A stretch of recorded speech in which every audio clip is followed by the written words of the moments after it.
Disclaimer that I'm not a professional everyone. Just before I get started, I feel the need to preamble with a disclaimer that I'm not a professional chef or cook. I've never worked in a professional kitchen setting or environment, so anything I say or do, take with a grain of salt. I think you should be double-checking and triple-checking just about everything you read and see just to confirm your sources whenever possible, but especially when I'm talking about things that are going to pertain to your health, like food. And I will absolutely take any criticism in the comments. Please and thank you. Just be as kind as you can. We are still learning. We are always learning. What did you eat growing up? I was pretty picky growing up. By the 4th grade, I was cooking my own mac and cheese dinners, not because anyone was unwilling to cook, but because only I made it how I liked it. And throughout high school, I ate the same lunch every day, 2 hot dogs, a peanut butter graham sandwich, and an orange drink. And tangent on that, what's the equivalent to these things now? I think the company maybe went out of business, but I don't know, and I can't find anything like this. But most nights, I either made my own frozen pizza or got a cheap $5 pizza from Little Caesars or Giordano's Pizza when that was a thing. Albeit not every night, maybe 4 or 5 nights a week, supplemented by my same picky mac and cheese and cheeseburgers. What do you eat now? Well, I've recently had way more time to cook, so it's very different than 2 months ago. But let's break down this week's food day by day. So, Sunday, for breakfast I had 4 slices of peanut butter on bread, another childhood favorite I forgot to mention earlier. And for lunch I had a double cheeseburger, and a medium fry from McDonald's. And for dinner, I think I kind of skipped dinner because I was running around. Monday for breakfast, I had buttered toast. Nothing crazy there. Lunch is missing in action because I was running around after the power went out. And for dinner, it was a few slices of cheese pizza since the power was still out. And I couldn't make what I had planned. In fact, I had to throw a bunch of stuff out. It was sad. Tuesday for breakfast, I was still bloated from the pizza last night, so I skipped. And for lunch, I was no longer bloated, so leftover pizza. It is reheated in the oven. And for dinner, I had some turkey nasi goreng that I made from home. Wednesday, for breakfast, I had more peanut butter on bread. Lunch, roasted chicken with this buttery herb crust and mashed potatoes. That didn't turn out quite great, but the chicken was good. And for dinner, I skipped dinner because of the big lunch. But I made my partner these enchiladas because they were asking for them. Thursday, breakfast, I had the last of the leftover pizza. For lunch, I was at the grocery store planning holiday dinners and decided to grab this salmon to make some teriyaki salmon on white rice with some vegetables I had at home, which made me skip-a-diddy dinner. Friday for breakfast, I had blueberry muffins. Lunch, frozen pizza. Dinner, my partner tested COVID positive midday, so I made them this spicy turkey ramen dinner noodle bowl instead of a chicken noodle. And Saturday for breakfast, I had this tooth buttery everything bagel. For lunch, I just kind of slept through. And for dinner, I ended the week making this honey mustard chicken. Everything turned out pretty good. Cooking or eating out? This has absolutely changed over time, and I don't just mean cooking as in throwing a frozen pizza in the oven anymore.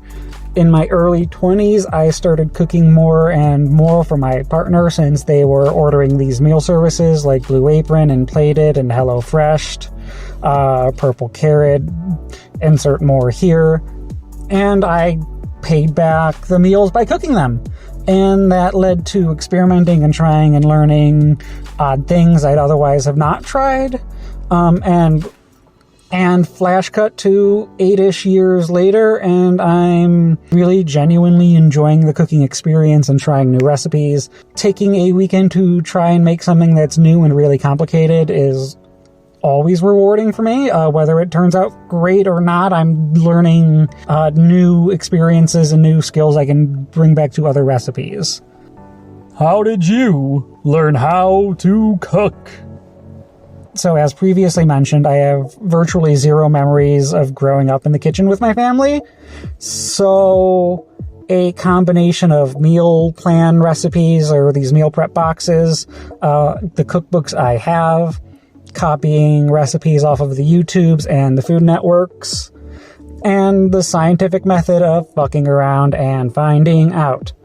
I cannot express how many meals I've absolutely wasted, sacrificed to the compost gods, as much as it pains me. I learn best by doing. Sometimes that means catastrophic failure. As mentioned before, though, when I do have the time, I push to learn the more complicated recipes. And while I'd love to learn more at an actual culinary school, it sounds like absolute hell, or at least my own fresh kind of hell. So for now, we're going to stick to the scientific method. What are your favorite food groups? Favorite ingredients to use, we're going to do our favorite kind of thing, a tier list. It lets us go in depth a little more about each one. And here I have a series of ingredients. I will break down what each one is because they are grouped in such a way, because if we went by every single ingredient, we would be here forever. So starting with, we have apples, pears, and peaches. Fruits you can just kind of pull down from a tree and eat, in theory. These are my favorite fruits to eat uncooked. I very much enjoy roasting apples and putting them in things and roasting fruits. Apple sauces. Fruits are good. I like fruits. Fruits are healthy, eh? And then we have greens. I think this image is green beans, but we're also going to include peas here and broccoli and the other basic vegetables that you'll find in the grocery aisle. Again, very much like cooking them. The older I've gotten, the more I've enjoyed cooking with green beans and things.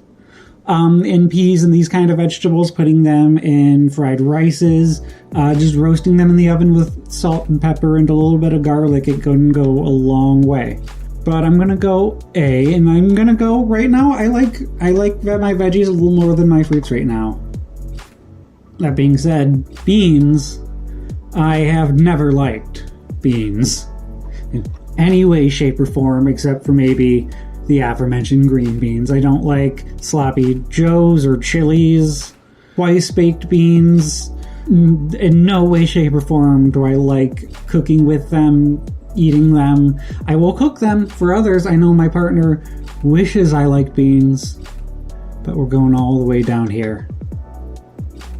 In contrast, though, beef, steaks, anything cut from a cow or a similar animal. We'll cut venison, things like that we'll include in this as well. A good cut of meat goes a long way, and seasoning a bad cut of meat can go a long way. I like my steaks a lot. Berries are by far my least favorite fruit. Eating them raw is always hit or miss for me. I don't like strawberries because sometimes they're mushy and sometimes they're not, and you never know what you're gonna get, and my sensitive palate doesn't like it. Cooking them, putting them in smoothies kind of definitely takes away all of those issues for me. But as far as fruits go, I'm gonna say they are my least favorite fruits. But where does that put them on this tier list? Let's see. Bread. I'm gonna put you in B. B for bread. Because while I love bread, in grains. The last time I was on a cruise, our server we just had told them to keep coming around with bread nonstop. Hi, cat.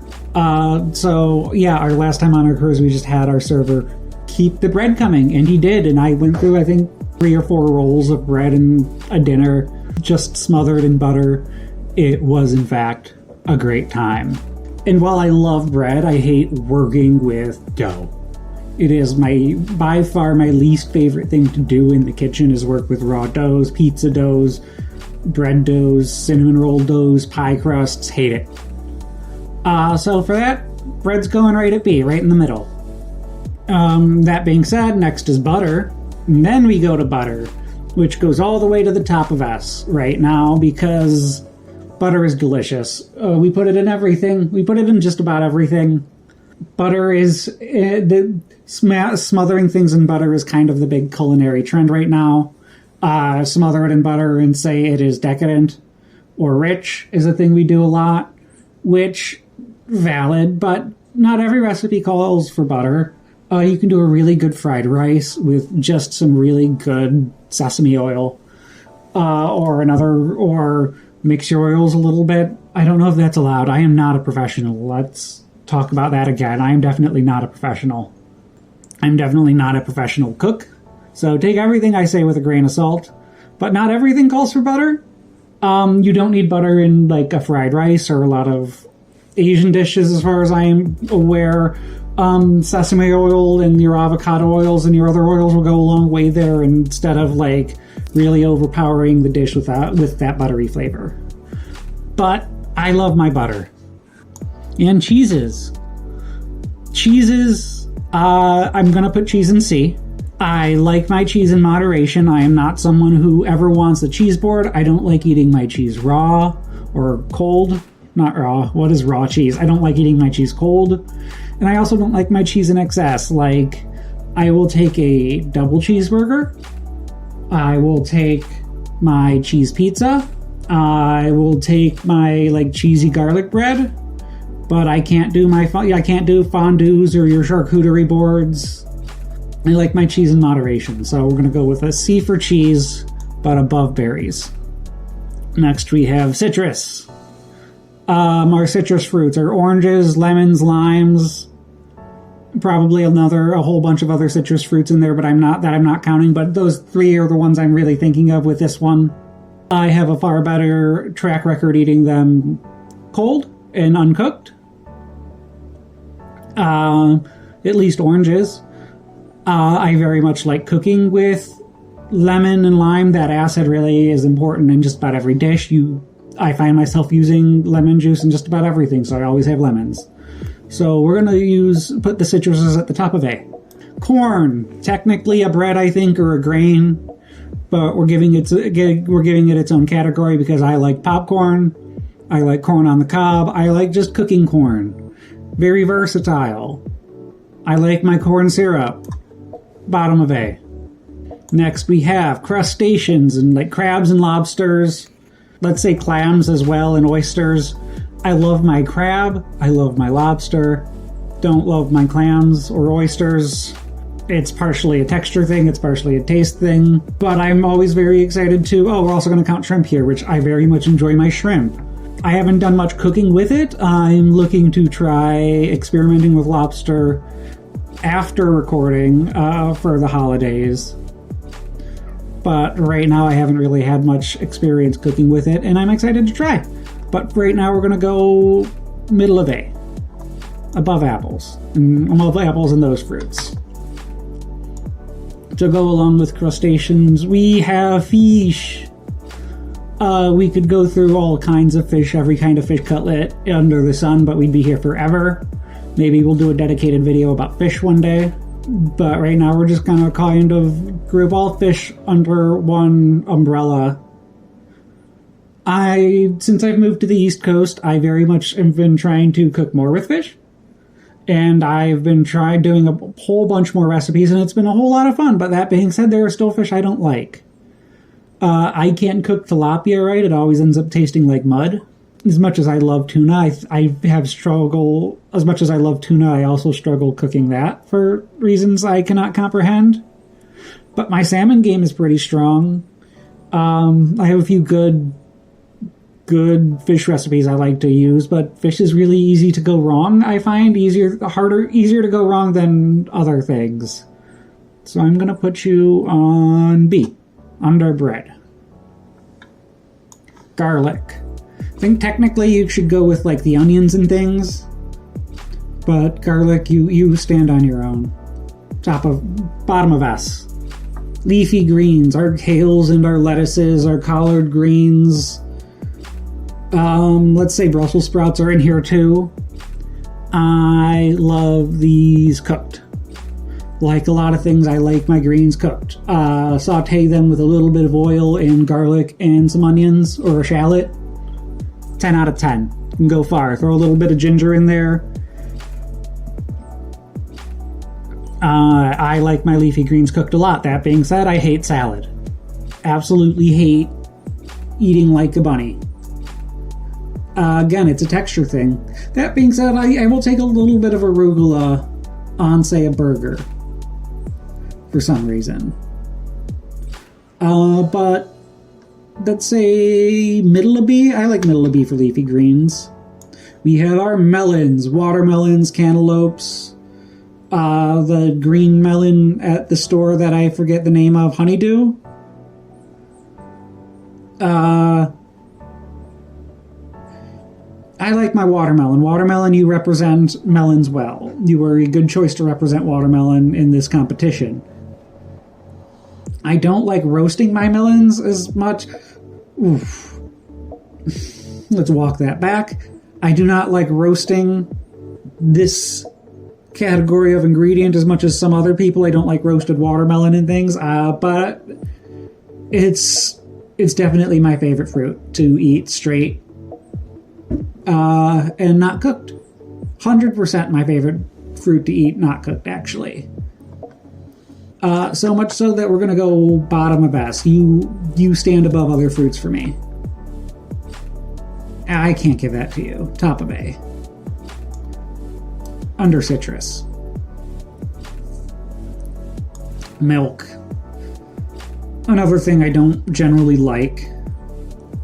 I don't like milks or creams, or at least drinking milk or creamy things. I can't do Baileys. I can't do milkshakes. Because as soon as that something creamy like that goes into my mouth, it makes me want to throw up. I don't like it. Never have. Those got milk ads growing up never caught my eye. I saw those and knew what they were up to. Big milk. That being said, I enjoy cooking with milk and cream, putting cream in our mashed potatoes, putting cream in our sauces. Cream is very important. I like cream a lot. I like cooking with it a lot. And cheese can go to the bottom of B. Milk can be the top of C. Nuts. Another thing I only like eating cooked. I love chopped almonds and roasted almonds on a chicken. Roasted pine nuts on salmon are great. Just butter roasted almonds are also fantastic. But I've never been one to be like, yes, I'll grab a handful of trail mix, please. They have to be paired with something for me to truly enjoy them. Top of C. You're better. I like you better than milk. Oils. We use oils for frying and for sauteing and for roasting. We use oil for everything. We absolutely have to have that fat to help cook our food. It helps give us that sear on our steaks, things like that. I love my oils and my fats. Top of A. And then we have onions, our white onions, our red onions, and our shallots. I think we have pictured here. I love using shallots in fried rice. It takes the flavor in a way that you don't really expect. But yeah, really getting really good caramelized onions they really add a lot of flavor to things. That being said, I don't like onion rings. I don't like eating just onions. They have to be incorporated. I'm a really weird and picky eater. We've probably discussed that. Onions, top of C. Bottom of B. I like cheese more than onions. Pastas. I grew up on buttered pasta and just buttered pasta. I've never had my pasta with a bunch of tomato sauces or cheeses on it. Just give me a good buttered pasta and salt and pepper and I'm happy. That being said, where am I going to put it on this list? Because I don't do pasta as much anymore. I have a soft spot for pasta. We're going to put you under bread. Moving on to peppers and chilies. These kind of vegetables, or technically they're fruits maybe, I'm not sure. I like roasting them. Roasted peppers with my steak is something I have all the time. Chilies go great for spicing just about any dish up. Jalapenos, jalapenos are what I add to a fried rice to really spicing it up. Yeah, I like my peppers. Top of B. Pork. I think my least favorite maybe of the meats, of the land meats, because there's so much I can do with chicken and beef. And while I guess I could do the same thing with the pork, I just usually don't as much for whatever reason. Oh, bacon. We do love bacon. Top of B. No. Right under crustaceans. Potatoes. Boil them, mash them, stick them in a stew. Oh my! Oh, hooray! Love my potatoes. Top of S. Moving on really quick before I regret this. Poultry. My desert island food. If people keep asking me if I was on a desert island, what is the one thing I would want to eat every day? And I say chicken. And they say, what do you mean chicken? I want a chicken. There's so much you can do with it. They're easy to break down. I know it's probably the meat I know the most. It is the protein I know the most recipes for. I break it down. You can make stocks. You can cook the legs. Thighs and legs are by far my favorite part of the chimkin. But we're also talking about all poultry, which includes turkeys, which I don't love cooking, but can. Duck, which also fun to cook. Not fun to cook, but really fun to eat. All in all, though, poultry, you are my favorite meat. Rice. I use rice in my cooking more than pasta now. I always find it's quicker, it's easier, it goes with a lot more things. It's a little more versatile for me. Putting a little bit of raisins and some other fruits in it. We got some jeweled rice and some onions. It comes out really well, and you can do a lot with rice and fry it. Rice goes a long way. You're my favorite side, rice. Where are we gonna put you though? Middle of A. That feels right. Our root vegetables, carrots and parsnips. Really enjoy you roasted. Carrots I like. Carrots are probably my favorite vegetable to eat uncooked. And I enjoy carrots a lot cooked. Parsnips as well and other root vegetables. I find myself going back to them a lot. I like my root foods apparently. Right under rice. Mushrooms. Mushrooms. Hate the texture. Love the flavor they bring. Love them in soups, in stocks.